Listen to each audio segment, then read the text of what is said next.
Hello viewers, and today I've been sent another video. Thankfully, while I still work on many of my own videos, I've had a few of these backed up to show some of you guys while I'm working on stuff.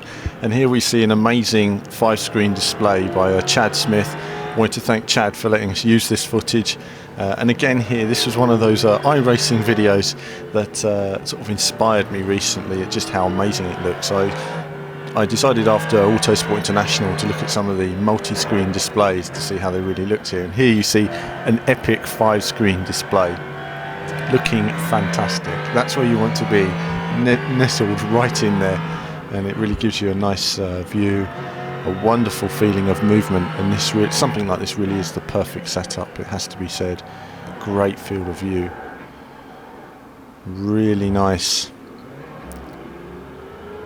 And so Chad gave us permission to see some of this here today, and of course he's got a really great setup there. But I think when you've got something like that and you've got iRacing, it's so immersive. I mean, I've had so much fun myself playing it at the moment, and you'll see on my upcoming videos. But here he is starting his race then, the Lion Rock Raceway. Quite a tricky course. I didn't know it very well until I started playing iRacing, and these first couple of corners here, like this corner, again, quite tricky, a lot slower than you expect it to be. Lots of grip in these cars. And it's this high speed section. Love this section. Would love to go through here in real life just to see what it's like. You know, sort of for these sweeping corners, really nice sweeping corners on this circuit. Up the hill, car gets incredibly light. I bet that feels, well, I bet it feels very special when you're in a car at high speed. I bet it's fantastic. Again here, another high speed corner to finish the lap. So probably almost flat in some of these cars. It was pretty quick in the MX-5. So. And this first corner is like an early braking. You really want to get it inside. It's a bit like the carousel on Nordschleife. You know, you want to get in there. Otherwise, the car's just going to go out wide, and it could end up in the barrier curtains, despite slow speeds. And what we're seeing here is a multi-car race. So you've got obviously the Ford GTs, which are a fair bit slower, and so you're cutting your way through the field, chasing the other competitors.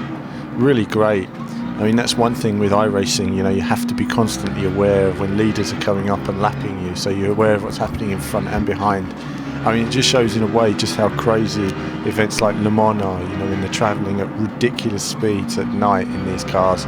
The visibility is so low, and you've got, besides concentrating on your own race and hammering it round at the limit, you've got these sort of prototype and, you know, LMP cars coming up, cutting through.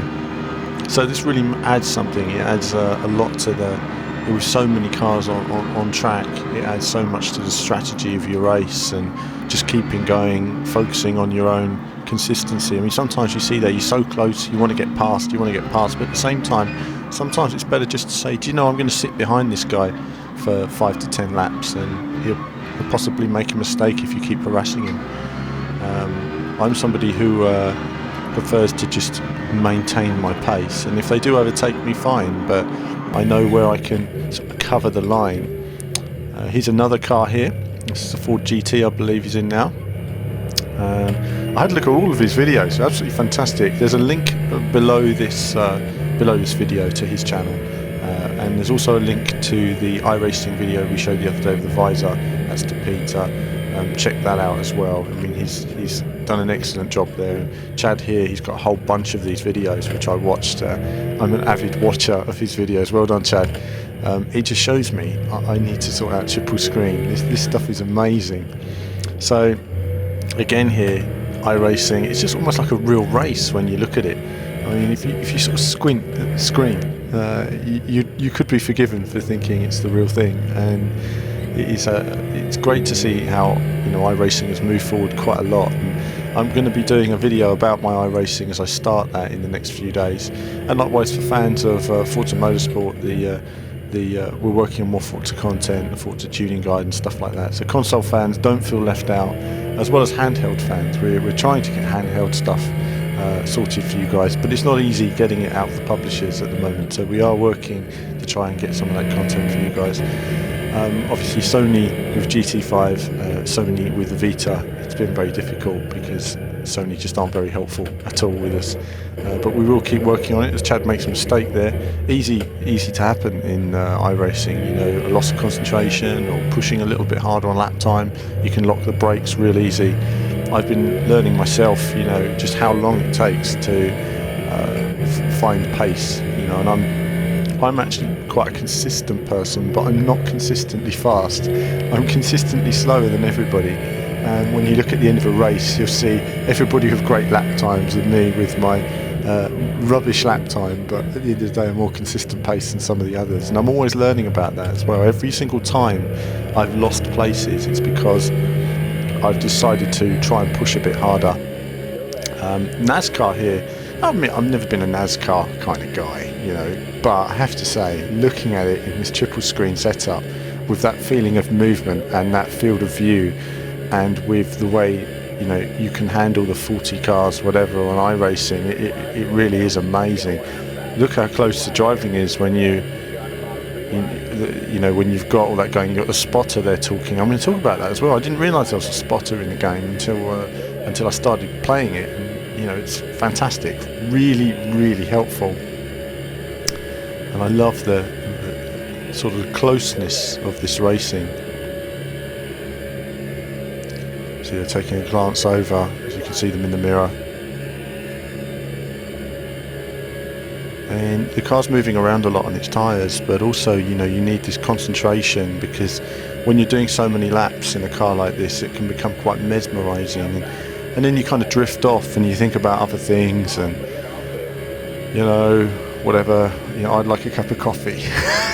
Where at this point you're thinking, whatever it could be, you know, I just think about all kinds of things when I'm sitting there driving sometimes. Even in the F1, you know, I'll be doing these long races, I'm not thinking about the race at all, and then it comes back to me and I think, goodness, I've got 5 laps to go, I need to focus. But when you've got this many cars around you, you really need to be conscious of who's on your inside, who's on your outside, how the car's moving around on its tyres, what position you want to be in. And finally, this quirky RFactor mod we see here, a bit of noddy driving. I thought it was absolutely fantastic. Graphics actually look amazing, much better than normal RFactor, I thought. Nice little effects and stuff like that. And just shows the versatility of a setup like this. I mean, even a strange game like this looks absolutely amazing with the triple screen setup. So certainly something I'd like to have a go on in the near future, and that field of view, fantastic. Online racing on the PC, there's lots available, and it's certainly something I'll be diving more into in the coming year. Through the lampposts, these guys are hardcore. But that's it for this video, and as ever, I'll be working on my iRacing for next week, and some other stuff as well, updates on cars, updates on Formula 1 and all the rest of it. But that's it for now, viewers. More soon.